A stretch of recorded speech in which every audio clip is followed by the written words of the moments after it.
In the weekly portion that was read on Shabbat, we had the discussion of Yom Kippur, in which the opening sentence, which is in Leviticus chapter 16, where it says, "And the Lord spoke unto Moses after the death of the two sons of Aaron, when they drew near before the Lord and died."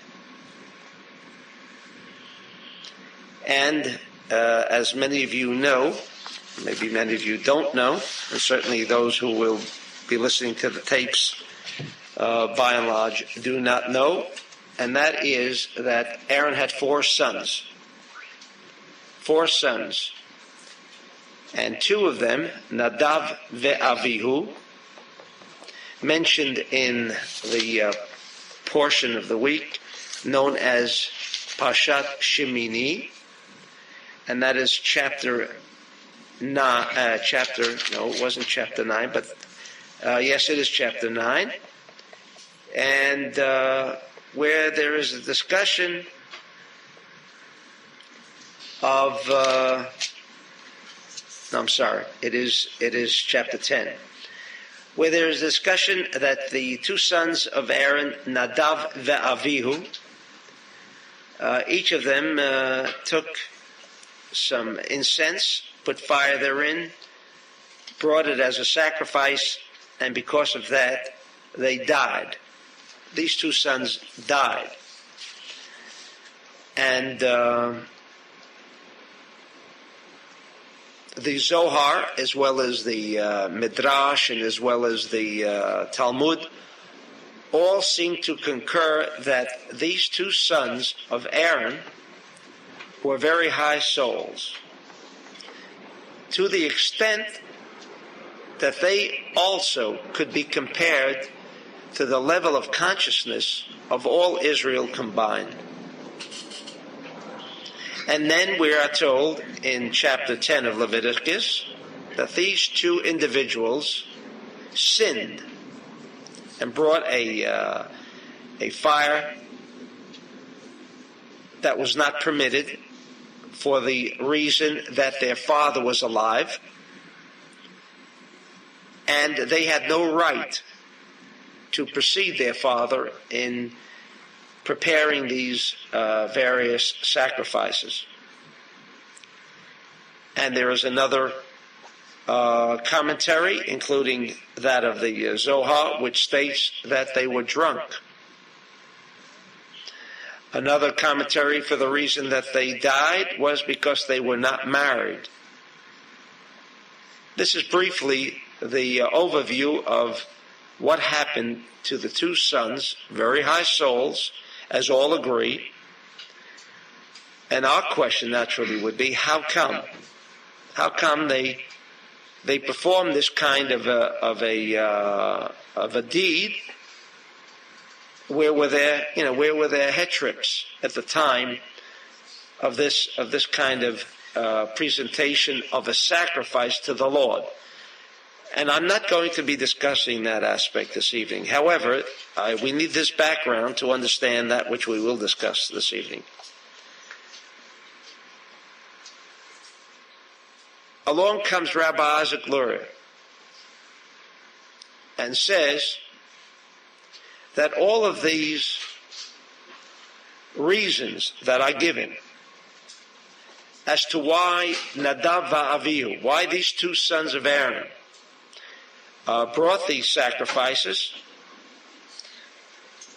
and the answer of the Ari is that because they were high souls, we must treat them as high souls. And when we say high souls, naturally we are discussing levels of consciousness, levels of understanding, because what is the difference in stages of souls? One aspect, the connection with the broader cosmos of intelligence, a broader understanding, a deeper understanding, and the higher the soul, meaning the greater awareness that has been achieved by an individual, he is then considered to be one of a higher soul. And because these two sons were considered to be on a much higher level than all of Israel, then of course the Acharei, Rabbi Isaac Luria, raises the question, how really could they have committed such an act that brought the wrath of the Lord? And they were burnt. They were burnt without any recognition that they were burnt, incidentally. In other words, a fire came down and just consumed their soul. Do you imagine being involved in a fire, being in the midst of a fire, and nothing of any physical material, neither their clothes nor their body, were consumed by this fire? And the Zohar says very clearly that their body remained intact and everything around them remained intact, except the expression that they were burnt by fire means that their soul was removed. And so that's another indication that we are discussing two souls of a very high nature.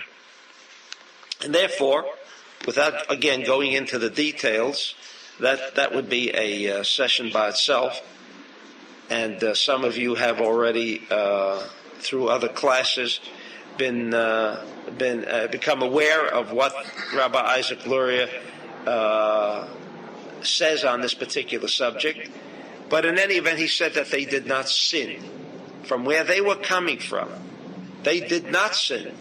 Now this is contrary to the obvious interpretation and translation of the Bible itself. Therefore, we come again to the conclusion, as the Zohar states throughout the Zohar, that it is only a fool that will take the literal translation as a meaning of what is written, or that which is contained in the Torah.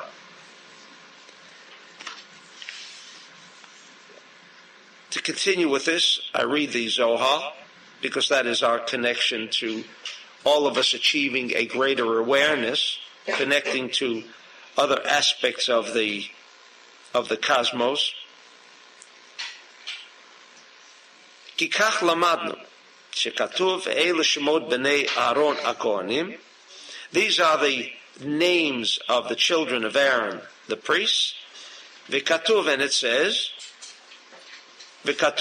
it says, in Numbers, incidentally, chapter 3, Habchor, the firstborn, was Nadav, Avihu, Elazar, Tamar.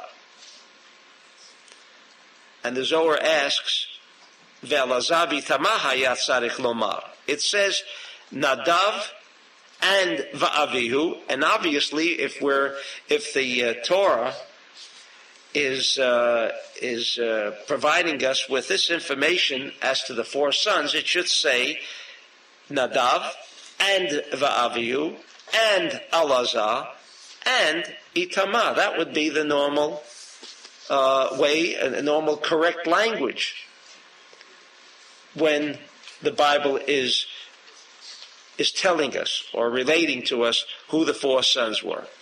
It should have added a vav. And the Umeshiv, and the Zohar answers, Elashakul haya Avihu kishnei achav. That Avihu was like his two brothers, Elazar v'itamar. Nadav shakul keneged kulam. And Nadav was shakul, he was weighed, meaning his level of neshama, his level of soul, was weighed against all. This particular portion, chapter 17 of the Torah, is read on Yom Kippur. Read on Yom Kippur. The reason it is read on Yom Kippur, again, the Zohar tells us B'kol zman shehasadikim mistalkim min ha'olam, when righteous people leave this world, mistalkim min ha'olam hadinim, and dinim, as you already are familiar with, the word dinim is a code word,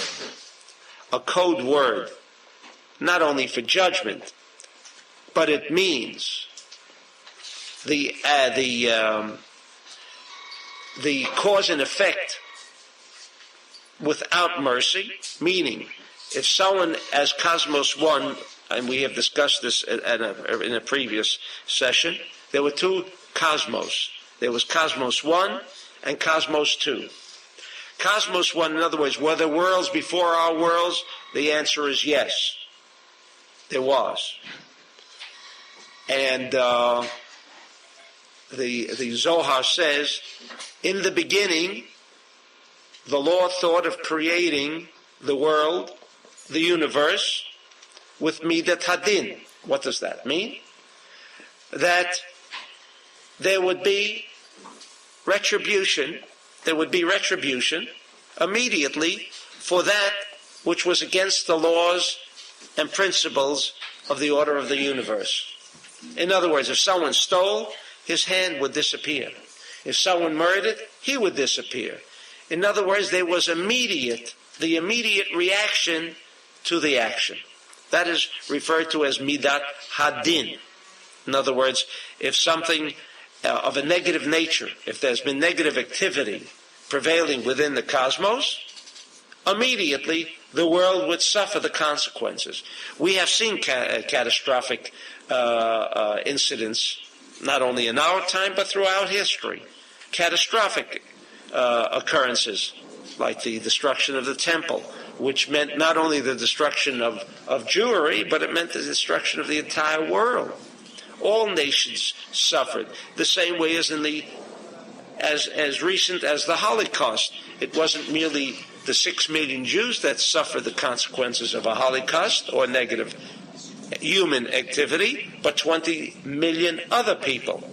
So there have been catastrophes in the past, and that is, according to the Zohar, the result of human activity. The result of human activity. Because it is only we humans that dictate dinim. It is only we humans that, based on our activity, whether it be positive activity or negative activity, that is the way the cosmos and the universe appears. If it appears in a catastrophic state, in a holocaustic state, that will be the result. Because everything, every action, and every reaction depends purely and solely on man himself, on mankind. Therefore, dinim, at one time in Cosmos 1, the creator thought that the world should be created, the universe should be created with midat hadin, meaning action and reaction, but immediate reaction. And it says that then the creator or the Lord saw that this was not a desirable condition for the universe, because the universe could not exist, and he then went on to create what is known today as Cosmos 2, meaning a cosmos with midat harachamim, which means time. In other words, if someone steals, his arm would not be immediately removed. It would not become vaporized. If someone murdered, his body would not become vaporized, but he would have time. He would have time to so-called repent. He would have time to repent. He would have time to undo, if it was possible. How can you undo if you murder? But and we won't go into that because that's already discussed on Rosh Hashanah, the tapes of Rosh Hashanah, where we can undo things, because on another level. That was another level. On another level. Okay. Yeah. So maybe for you, if Yaakov came in late.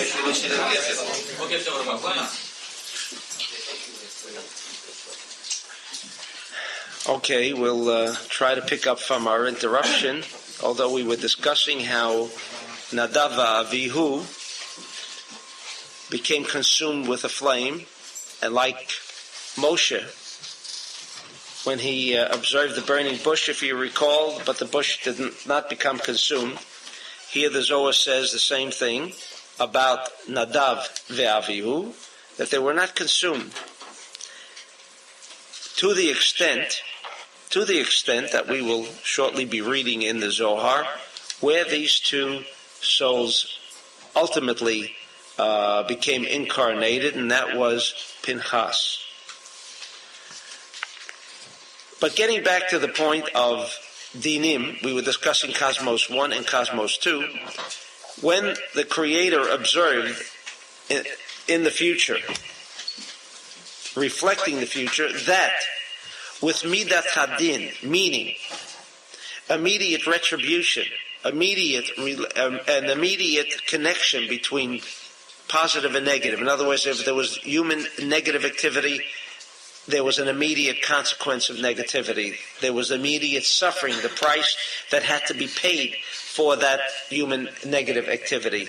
And vice versa, if there was positive activity, you wouldn't have to wait until Olam Haba, until after death. Immediately the rewards were equivalent and were reconcilable with the positive activity. And when he saw that this was not a situation by which the world could exist, he created Cosmos 2. Cosmos 2 meant time. The aspect of time as we know it today was created in Cosmos 2. Cosmos 2 dictated that man would have an opportunity to alter the laws of cause and effect. In other words, if he stole, his hand would not immediately be vaporized, but rather he could put a hold on it, say, oh, for stealing or for murdering, this would be the consequence. He could put a hold on consequences. And that's actually the aspect of time. That is what dinim are all about. Dinim means the immediate consequence without the intervention of time, without the intervention of compassion. What is compassion? Which is also called midat harachimim. In other words, someone who has committed a serious crime comes before the court, comes before the judge, he pleads mercy. Why is he pleading mercy? In other words, the consequences for his activity, the consequences of his deeds, should not immediately become manifested with retribution, as retribution deals and is connected with the activity involved. Rachamim. So the Zohar says that when tzaddikim leave this world, they also take along with them this aspect of midat adin. In other words, all human activity which might have become negative, umitatam shel tzaddikim mechaperet al avonot hador.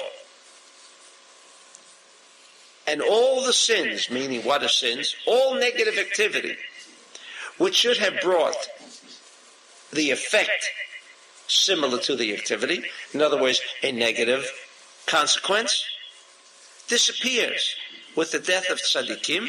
V'alkein Parshat Bnei Aaron, and therefore this Parsha of Bnei Aaron, Anu Korim B'Yom HaKippurim, Shetiyeh Kapara L'Avonot Yisrael. In other words, the reason it is read is not because of the conventional well, I shouldn't say not because, that's not correct, but if you're into the what is corruptedly called pshat, because that is not pshat. Pshat, as you know, if you don't know what pshat means, it means literal translation. But that's the furthest from the truth, and is a total corruption, because pshat is the highest level from every point of view. Pshat. So if you ever hear somebody telling you, hey, what are you into now? You tell them, oh, I'm into a little Kabbalah. Kabbalah, don't you know? You've got to get into the literal translations of this stuff. And then when you really get up there and you know everything else, and then you can delve into a little of Kabbalah. But it's the other way around, because pshat comes from the word undressed. In other words, everything is so naked, it's so pure. There's no any adulteration that accompanies commentaries and so forth and so on. So I say on another level, we can understand that the death of tzaddikim, in this case, and they are called tzaddikim incidentally, so you can understand where the Ari is coming from when he says that Nadav and Avihu were tzaddikim. They were righteous people. Although those who are somewhat familiar with the literal translation of chapter 10 in the death of these two sons, the literal translation makes it appear to us as if these were two really culprits of the worst magnitude coming and performing the service when their father was actually appointed, and so forth and so on. So some feel that the reason we read it on Yom Kippur is so that we shall weep a little, and because the two sons died, and so we should weep on Yom Kippur, and if you weep on Yom Kippur, then you could be assured of Teshuvah. But that is not what the Zohar says. Because first of all, to weep on their death, they had made a particular tikkun, they had made a correction according to the Ari. And according to the Zohar, the reason we do read this parsha on Yom Kippur, because that is going to assist us in the removal of our negative activity. That should bring the consequence of dinim, of judgment, meaning no compassion. Why? Why would their death, in essence, bring about kapara, atonement? What's the connection? Because they died, but in any event, we now have somewhat of a logical reason why we read this particular portion on Yom Kippur, because we, in effect, are looking for atonement at one minute with the light. In other words, we want to restore, again, the level of consciousness that can permit us to see through the maze of stuff that goes through our daily lives, rather than be consumed by what is known in Kabbalistic terminology as klipot. The reason we don't see as well as we should see, the reason we do not understand as well as we should understand, and the reason we're so flooded with psychiatric decisions on how much of a percentage do our minds really grasp, whether it's 5% or 8%. And of course not 92%, because that 92% is something that we have absolutely no control. Can you imagine how much control we have according to a psychiatrist? When 92% is something totally oblivious to us? We do not accept that. We do not accept that. And we say that if we can somehow assure the removal of the klipot, those veils that prevent us from seeing as well as we should with the 92%, or observe with the 92%. So by reading, and if you know what the reading of the Torah is about, and if you're lucky enough, you've got a real kosher one, which is a rare object today, to have a kosher Sefer Torah, so say the rabbis. I'm not really up on all the Sefer Torahs throughout the world, but they say about 90% are not structured properly. So if you're lucky enough to fall into the right place, and you've got the right Sefer Torah, then we know that what, in effect, the reading of the Torah is making the connection. And where you can travel back in time, according to the Zohar, this is the only reason why there is a reading, whether it's on Shabbat or whether it's on Yom Kippur, or for that matter, any time that the Torah is read. And it must be such a very heavy scene that some people seem to find it difficult to deal with it, because in most synagogues, from my understanding and observation, that's really the time you discuss real estate, stock markets, and other matters. So maybe it's really too heavy for them to handle, because it is a heavy scene. We're traveling back in time. We're traveling back in time to the energy that this particular portion is displaying, is providing us with. If we could connect with that information, and one of the surest ways of traveling back in time to connect with this particular section 16 in the Torah.